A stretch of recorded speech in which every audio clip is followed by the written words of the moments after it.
Welcome back. I'm having a wonderful conversation with my friend Gary Pudney. Now we're going to dish a little bit. All right, let's get down to the nitty-gritty here. You have this wonderful lecture series that you're going to be leaving in a few days, aren't you? Yes. Well, I have a lecture series called Conversations with Gary, and I'm leaving a week from today, actually, for Rome, Italy, where I'm getting on a cruise ship, and we're going to go to Dubai and through Egypt, and I'm going to talk about celebrities, because everybody has two businesses. Oh, yes, they do. I'm going to do a lecture on Elizabeth Taylor called The Last Star. I'm doing one on Marilyn Monroe and one on your famous desert person, Lucille Ball. Oh. Gosh, you know, she was so great. What a lady. She was really something. I was very friendly with her for years. Her last series was on ABC.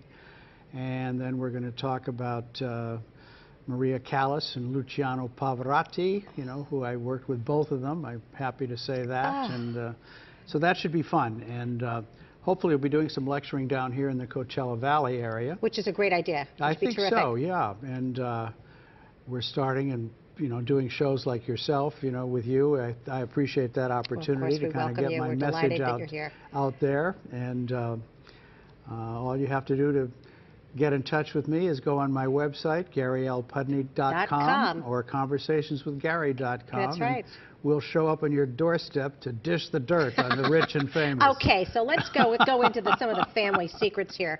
One of your lectures that you've done before was the famous families such as Onassis, Kennedy, and Jackson. And is there any special stories you'd like to share? Gosh.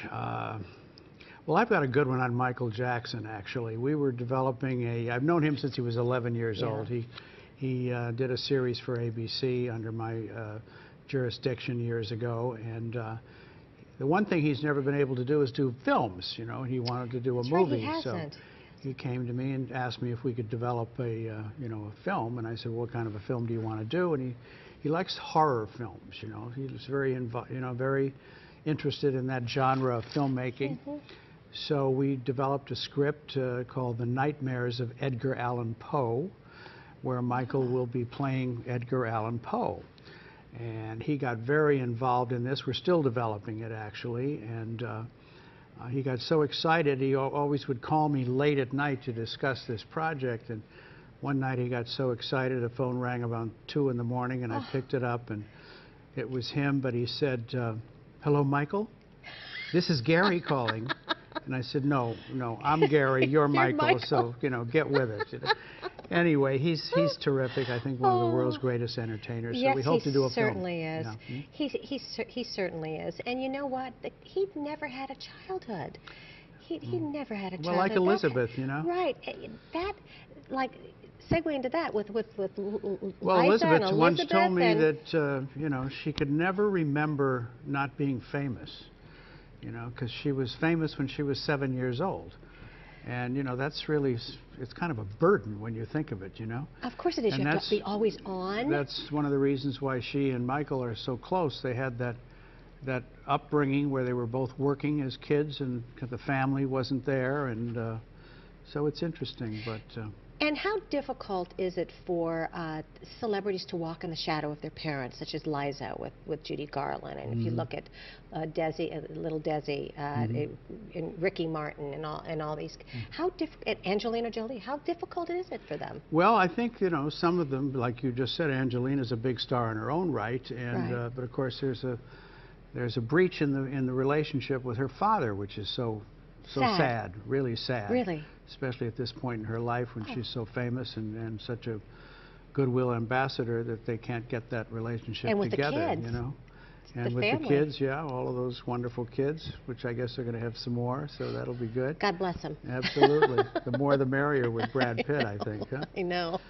But, you know, Liza, too, living in the shadow, who lives in the shadow is her sister, Lorna Luft, who was equally as talented. Oh my gosh! Has a fantastic voice, but she not only lives in the shadow of her mother, but she lives in the shadow of her sister. You know, so it's tough. It's tough. But in the case of Lucille Ball, Lucy Arnaz is a very talented woman who does a lot of incredible things, and Desi Jr., who's now living in Colorado. He has his own theater where he produces shows, so they turned out fine. Now, we're talking about Lucy, and what a talent. Does she and Carol Burnett, I think, are the two funniest women that, do they really know how talented they are?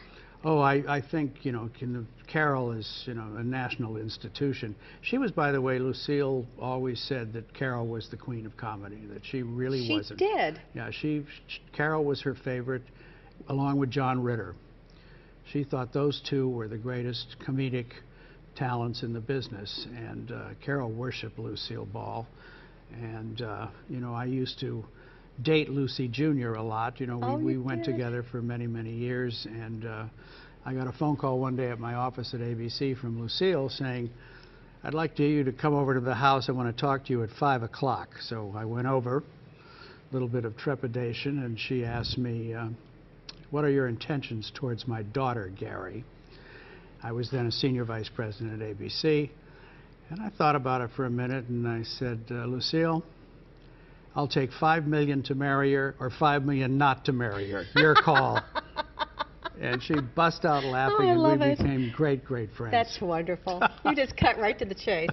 Just cut right to the chase. Absolutely. You have so many great friendships. I know you're very close to Prince Albert. Yes. In Monaco, and you do a lot of magic shows over there. Absolutely. And music shows. Well, magic shows and the World Music Awards, and I have a little production company with Princess Stephanie, who's his sister, and we did 3 magic specials over there, the Champions of Magic, and we're going to do some more. So the princely family, they're all terrific people. Princess Caroline is the cultural princess. She is behind the Ballet Russe de Monte Carlo over there, and Prince Albert now with going into the environment. I'm looking forward to working with him on that whole effort.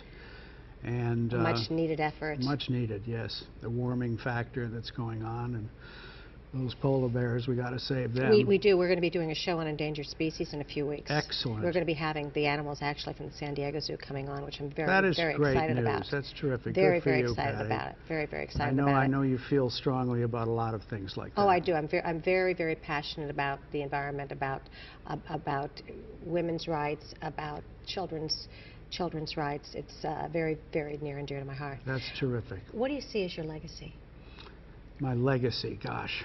Well, I'm writing a book, and that should be out next year. It's called Talent, and it's going to be stories of the literally thousands of well-known people that I've worked with, but it isn't going to be a kiss and tell book, frankly.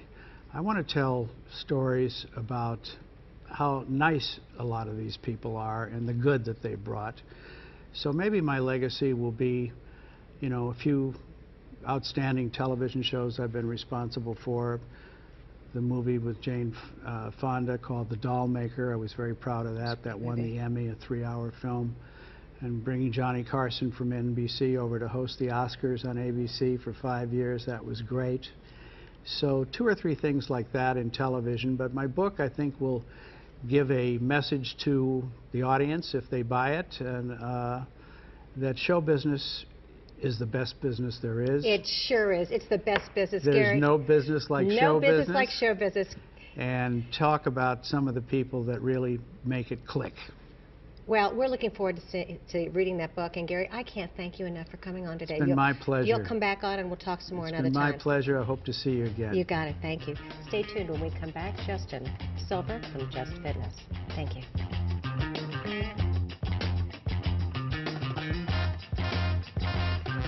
We'll be right back with Patti Gribow.